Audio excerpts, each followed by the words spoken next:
We're, of course, responding to the oral arguments before the Supreme Court about marriage rights.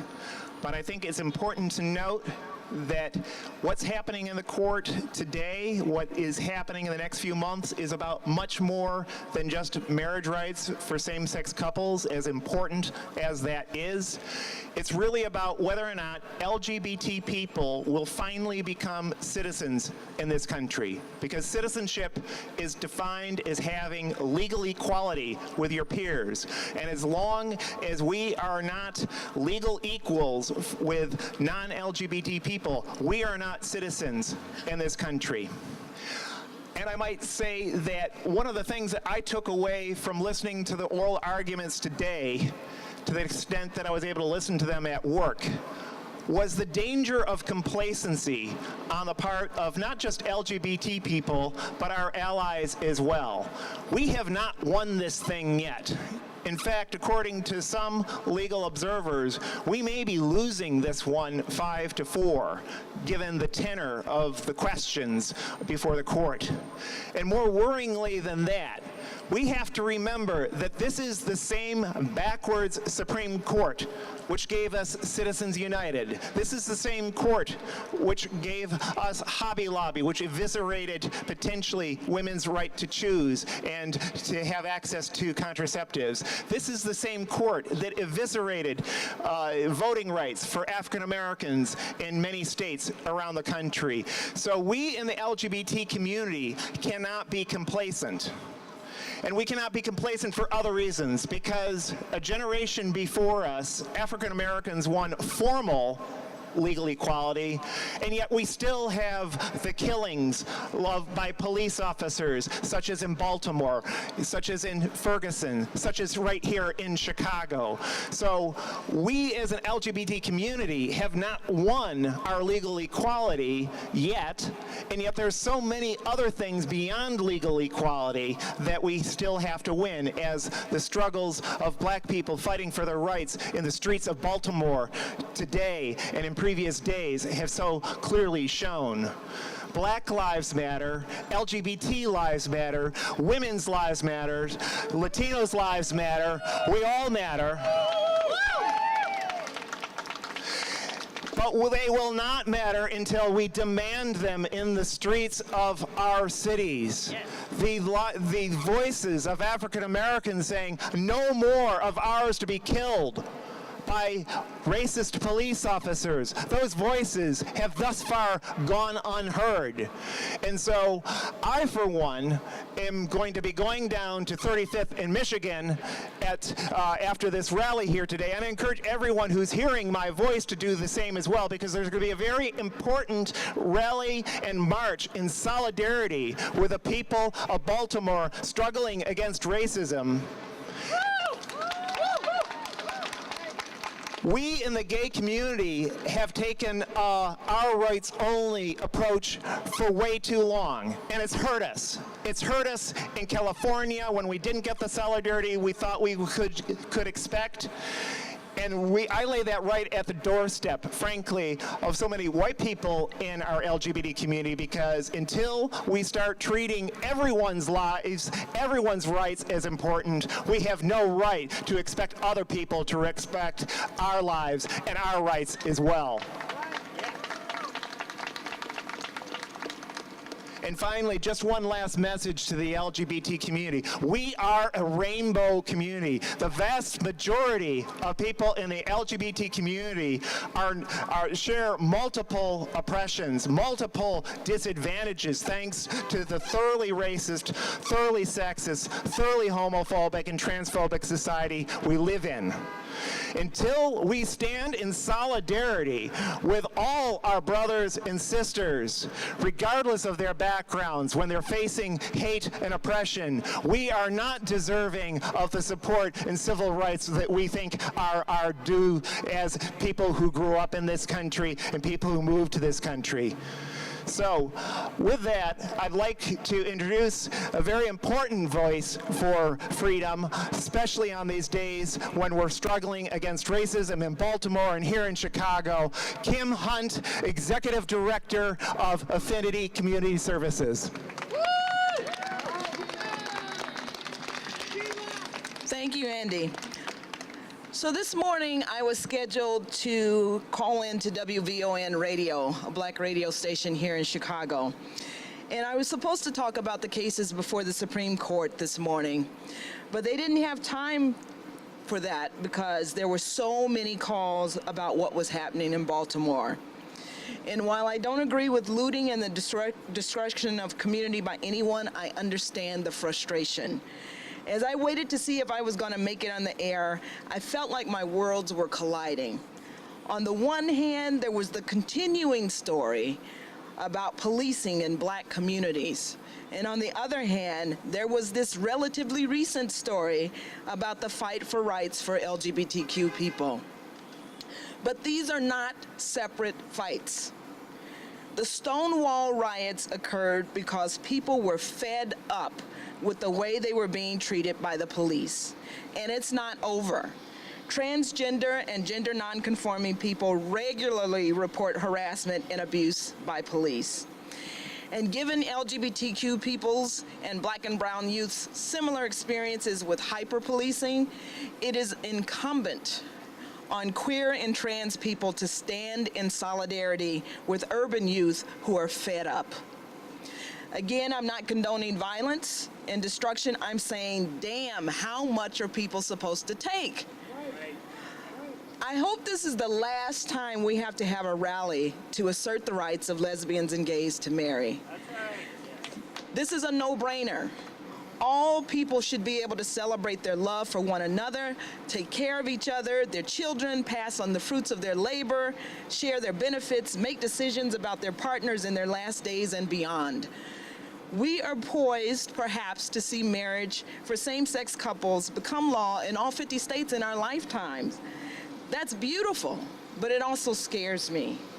My fear is that many of the people who make donations, come to rallies, and lobby their legislators for marriage will not show up for homeless youth, or sex workers, or people who are HIV positive, or the formerly incarcerated, or substance abusers, or women fighting for reproductive justice rights, or people living in poverty. A Supreme Court decision in our favor does not mean that our work is done. We must promise each other to stay vigilant so that we do not lose the rights that people have fought so hard for. And we must promise each other to be inclusive in the fight for human rights. We are all in this together, and we have a lot more work to do. So I'm going to go to 35th in Michigan, too, for a little bit before I move on to the next thing, and I hope you will join all of us. Thank you, Andy. Thank you, Kim. Kim Hunt, Affinity Community Services Executive Director. Next, I'd like to call up Brent Holman Gomez. For those of you who do not know Brent, Brent is part of a binational couple and has been struggling to not be separated from his Mexican-born husband. And unfortunately, while many people think that the Defense of Marriage Act is gone, that same-sex couples are safe, that's not true at all. And so Brent is going to tell you a little bit more about the struggle for immigration equality within the LGBT community. Hello, everybody. Immigration. U.S. citizens have the right to sponsor their lovers for immigration to the United States based on having a marriage certificate and the fact that they are considered legal family. Today, the U.S. Supreme Court is hearing cases to bring the ability to get a marriage certificate to all of the rest of the country or to many other places where currently you have to travel very far in order to get one of those marriage certificates. And so this case, these cases that are tried today have that direct relationship with immigration. But we would be remiss to talk about immigration just with this one direct case that is in front of the Supreme Court right now. I grew up in Indiana. We love to hate it. And when I decided to move to Chicago, where I have enjoyed a much happier existence. I'm confident that physiologically I am a much better person, much healthier as a result of that move. When I did that, I had saved up some money for a few months, and I decided to, figure out a place to live and get a job and move here. And that was my story. My husband came from central Mexico. And after saving up, and after borrowing money, and then after paying some people of nefarious means to get here, and starving for a few days out in the desert, and being hurt, and then relying on homophobic family to finally get to Chicago, and then work for the next couple of years repaying those debts that he had to get here, he is still elated that he got to Chicago. And we're all really happy that he's here, me particularly. The difference between those stories about getting to Chicago is the difference between an open border and that of a closed border. And we know there are many sociological and demographic differences between Indiana and Chicago. We know this. And yet people still defend these closed borders, but this country has gone so far as to build a wall to keep that border closed with Mexico. And this is particularly an LGBT concern because of the need for us to be able to immigrate our lovers, as well as because LGBT people, probably more than the population at large, really have a need to just live wherever they want, to feel safe. Whether it's the lesbian in Cape Town, South Africa, the gay man in Nigeria, me in Indiana, my husband in central Mexico, the trans person here in Chicago, we need the right to live wherever we want, whenever we want. We need open borders, and we need to stop the deportations of people who already have found that safe place and are now being forced to move. Because we can get the right to have and to hold. The Supreme Court might grant that right, but with the threat of deportation, we are never to have and to hold.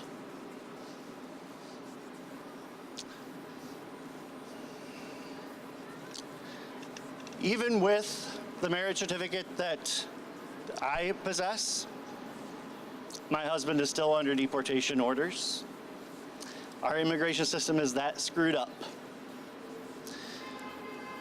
The Supreme Court's decisions speak on many aspects of legality. We know that legality and laws can affect many aspects of our lives, just as we saw in Indiana, that a law about one little thing can really affect everything that we want to do. Public accommodations and more. And so the Supreme Court needs to hear our voice that LGBT people need the right to live wherever we want. Everyone deserves that right. And so the broadest decisions to bring equal rights to everyone worldwide is the favored outcome. Thank you. Thank you, Brent. Next, I'd like to bring up Mary Lou Finn, who is a retired clinical social worker, is a longtime peace activist. She is representing Neighbors for Peace, and we are a world LGBT community, and Mary's efforts for peace and many others, I think, are important to ensuring the safety of LGBTs right around the world. So thank you very much, Mary. Come on up here and share with people your thoughts. Good evening, everyone. We're really glad that you all showed up. Actually, Andy, I would say I'm more an advocate for justice than for peace. And maybe that fits more with this rally. The group that I belong to, Neighbors for Peace, we all support marriage equality for all people. There should be no discrimination on issues like gender, race, ethnicity, religion, or one's practicing no religion, age, sexual orientation, immigration status, or disability. And if I have left anything out, please include it. I listened and read a bit about the same Supreme Court discussions today. One of the justices said, which has been an argument against marriage equality, that marriage has always been between a man and a woman. I wonder, is this how we want equality to be determined? Slavery was legal in the U.S. for more than 2 centuries, and it's approximately a century and a half ago when it was declared illegal. But long before the U.S. was founded, the ancient Romans had slaves. So does that make slavery always legal, always the way that people control other people? Another justice expressed a concern that some people are not ready for equal marriage rights. Is this how legal and constitutional decisions are to be made, depending on whether a majority or even a minority of people are ready for it? I say equal rights for everyone, no exceptions. Next, I'd like to call up John Harness of the Chicago branch of Socialist Alternative, a socialist political party fighting for working class liberation that stands in solidarity with the Committee of Workers International. John is an arts and sex educator who lives in Hyde Park. Hello, everybody. Can you hear me? Yes, can you hear me? Are you sure? Can all you beautiful people hear me? Great. I'm here today because I'm here representing Socialist Alternative because I want to make some links for you. He just said that we fight for working class liberation. Did you know that the majority of LGBTQ people in the world are working class? Obviously they are. There are LGBTQ people at every Walmart, at every McDonald's, at every Hardee's that you go into. Socialist Alternative and other groups across the nation are hoping that the entire nation will back the push for a $15 minimum wage, because that is one of the most important ways that we can put money in the pockets of LGBTQ people and bring them out of poverty, bring them out of homelessness, get them adequate health care, etc. I will keep it brief because I want to get to 35th Street. I am here to say that the fight for LGBTQ liberation is the same fight for Black lives. And that it is by taking all of these banners, all of these pride flags, and joining up that we can begin to build these movements so that it stops being about our sort of small, particular identities, but instead begins to talk about all of ourselves. Black lives matter. Trans lives matter. Thank you. Thank you, John. Many people don't know it, but the road to the Religious Freedom Restoration Act in Indiana was paved for by an attack on women's rights, specifically the horrible Hobby Lobby decision, which allowed private businesses to declare a religious affiliation or alleged beliefs as an excuse to discriminate against women's right to choose contraceptives and or abortion. And with that decision a few years ago, then legislators around the country got busy passing these so-called religious rights laws. That's the way they framed it. And that led to the horrible result that we saw in Indiana a few months ago when the governor, surrounded by a bevy of anti-LGBT bigots, passed their state's Religious Freedom Restoration Act, which in turn encouraged private businesses to discriminate against LGBTs. It's important to remember those of you in the LGBT community who are not women, that the attack, this serious attack on LGBT rights was paved for by an attack on women's rights. And so it's incumbent upon people in our community to not just think of our own rights, because if they're not not attacking your rights today, they will be probably tomorrow. And that's what the lesson of Hobby Lobby was. That's what the lesson of this same reactionary court's attacks on voting rights for African Americans should be. That's why we cannot be complacent about what decision the court may make on marriage rights coming up in the next few months. Our next speaker is Terry Moon, who is an editor of News and Letters, a longtime member of the women's liberation movement. Let's give it up for Terry, please. Hi. I thought that this was a very important demonstration as the question of marriage equality faces one of the worst, most reactionary Supreme Courts in decades. A court whose majority right wing would happily rule in fascism if they could get away with it. It's only demonstrations like this one and a decades-long movement that has brought us to this point. And to me, that movement was not just about the right to love and marry who we please. It was about freedom. It was about making freedom mean something more than it has in the past. It was and is about expanding this idea of freedom to mean freedom to love whom we love and to celebrate that love. The women's liberation movement has been involved in expanding the idea of freedom in that way too, and in many other ways, but in particular for this demonstration, by condemning the practice of forcing girls as young as 8 to marry and protesting arranged marriages. Reactionaries on the Supreme Court, I was very struck the same way Mary was with this ridiculous argument that changing a definition of marriage that's lasted for centuries, as if, you know, they're worried about that, as if that's a good thing.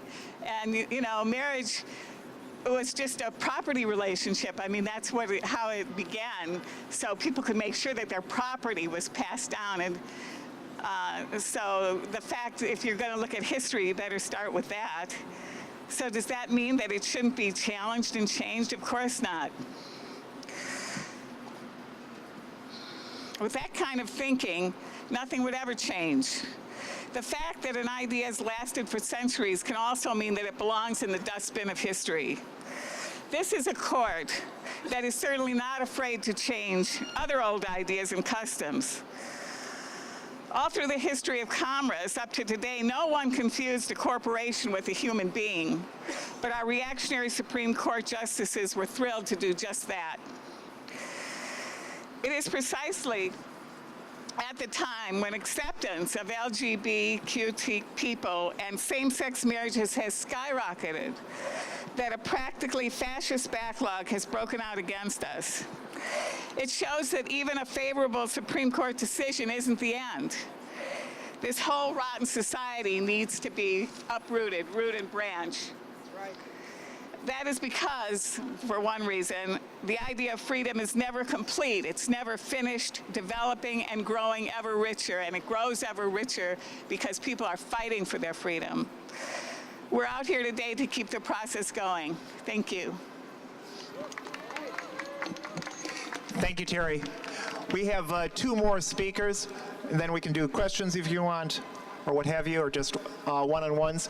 Our next speaker is Michael Abuza, who has been a leading activist in the bisexual community here in the Chicagoland area, and was also a speaker at the historic 2013 March on Springfield, which helped win us equal marriage rights, at least in this one state of the 50. Michael Abuza. As a bisexual, I can see things in 2 different ways. When I'm erased, I begin to see things in 3 different ways. Because you see, when my gay brothers and sisters are erased from marriage equality, but my straight brothers and sisters have that right because liberty is all about Adam and Eve. When I'm in the church telling people, love is love, and it's much more than about gender and sexual orientation. If we're going to glorify Adam and Eve in the church, let's glorify all adult consenting people, because love is love. That's simple. And I'm here to let you know that bisexuals and transgender people are not just number 3 and number 4 in our community, but we're shoved to number 3 and number 4 all the time.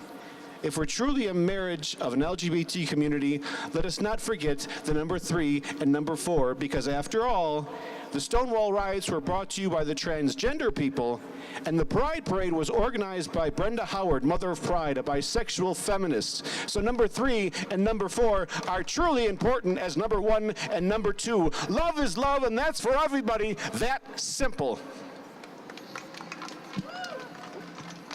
Thank you, Michael. And for our final speaker, I'd like to give a little, shall we say, warm-up. This woman has been doing solidarity with the Honduran community for probably at least a couple of decades.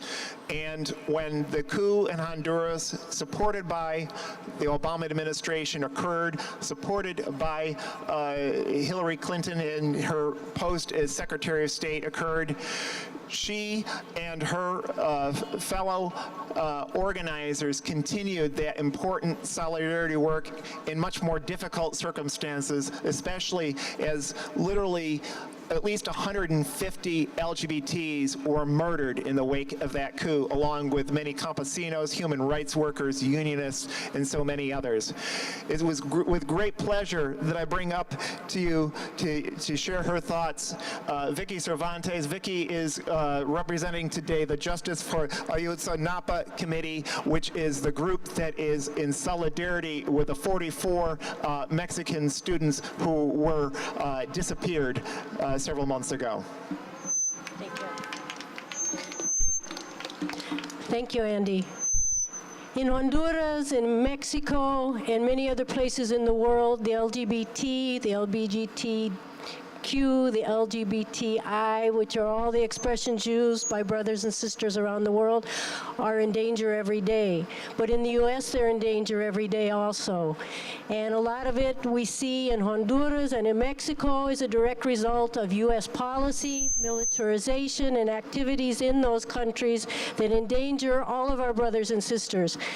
In Honduras and in Mexico, every day, the campesinos, the poor people, the gay community has to argue, women have to argue in defense of their own humanity.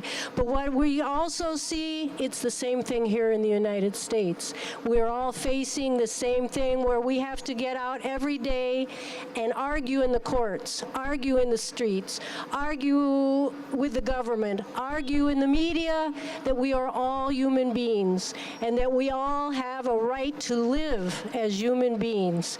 And I think that's the message from the solidarity community. In Mexico right now, there are 43 students still missing from Ayotzinapa.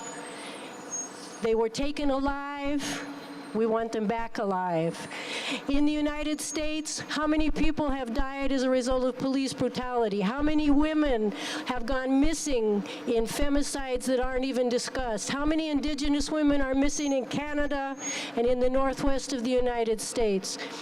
They were alive, and we want them all back alive, and we want all the communities to unite together, and we don't want to have to be arguing permanently that we are human beings. We want to win those rights, and we want to go on to liberate everyone. Thank you.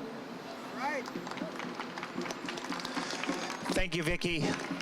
And just to close it out, on these days when the people of Baltimore are trying to assert the basic fact that Black lives should matter, we're saying, yes, Black lives matter, LGBTQ lives matter, Latino lives matter, immigrants' lives matter, women's lives matter. We stand in solidarity with the people of Baltimore fighting against racism and against a government that is not hearing their voices, because we live in Chicago.